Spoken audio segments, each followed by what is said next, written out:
The Trolls are a slowly expanding faction with very powerful individual units. They are best suited for attacking as they have easier access to high tier units, but also because their buildings are expensive, with many of them being easy to destroy. Other than the basic smashers and iron beaks, Trolls create their higher tier units not directly like the other factions, but by sending their existing units to train at the training building. Essentially, every unit of the Trolls is a trained version of either the smasher or the iron beak. Training will cost some time and resources, and only one unit at a time will train. This is a one-way road. You cannot transform your trained unit back to its prior version. Fight huts, the barracks building of the Trolls, as well as the training buildings, the hitting camp, the throwing camp, and the hex camp, require no workers, allowing troll production to ramp up greatly. Other troll buildings require one worker each. The workers gather faster than those of the other factions and have more health, but are trained slower. Another unique bit about the Trolls is that they do not have a third technology tier like the other races.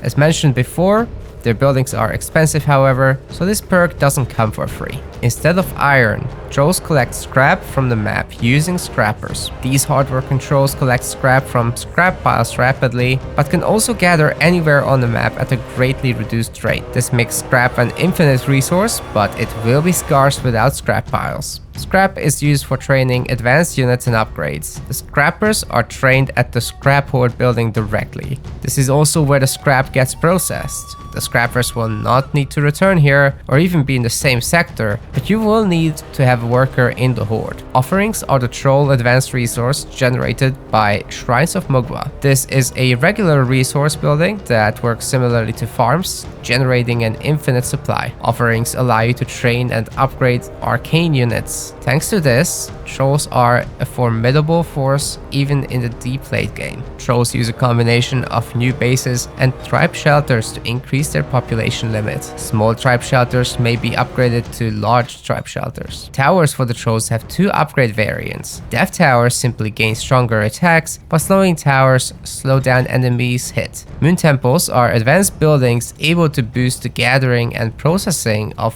one resource type in its sector. Food, wood, or stone to be exact. Moon Temples also have 3 additional aura effects, each requiring their own unlock upgrade. The faster healing aura gives units in the sector a regeneration perk. The military speed aura increases the production speed of buildings in the sector. And the defensive aura gives units in the sector additional resistances as well as a passive repair to buildings. Now let's take a look at the troll unit roster and the unit upgrades. The Smasher is a basic melee unit trained at the heart of the tribe or the fight hut. They are extremely resilient and hard-hitting for a basic unit, but cost a hefty amount of food and population space. All trained units based on the Smasher will also cost the same population, so training them is absolutely essential in the later stages. There is no upgrade for Smashers, but they have the hurry ability. This allows them to sprint for a moment and slow enemies that they manage to hit. This comes at a speed penalty after a short burst of running, but may well be worth it to finish off some enemies. The other basic unit is the Iron Beak. They are trained at the heart of the tribe or the fight hut, and just like the Smasher, are trainable into several other variants. The Iron Beak can only attack other flying units but spawns in a pack of 2, is an excellent scout, and comes with the Blinding Cloud ability. This is a very effective ability to neutralize enemy ranged units, drastically limiting their attack range, thus giving Trolls an opportunity to enter into melee. At the hitting camp, Smashers, Throwers, and Flesh Eaters may be trained to become Skull Crushers at the cost of wood and scrap. These are better Smashers with cleaving attacks but without the hurry ability. Instead, they may be upgraded with better Skull Crushing, allowing their attacks to hit one more enemy. At the throwing camp, Smashers, Skull Crushers, and Flesh Eaters can train to become Throwers, costing a little bit of stone. These have a powerful ranged attack that cleave and can be upgraded with really pointy, causing a weakening effect to targets hit. Back at the hitting camp, Skull Crushers, Spike Flingers, and Bone Hexers may be trained into Wall Breakers at the cost of scrap. These are extremely powerful siege units, especially seeing as they are available in the first attack tier. A massive perk for the trolls, especially when sneakily sent to take down the enemy capitals. They may be upgraded with Stomp, allowing them to knock down enemies while dealing damage as well. At the throwing camp, throwers, skull crushers and wall breakers can be trained into spike flingers at the cost of stone and scrap.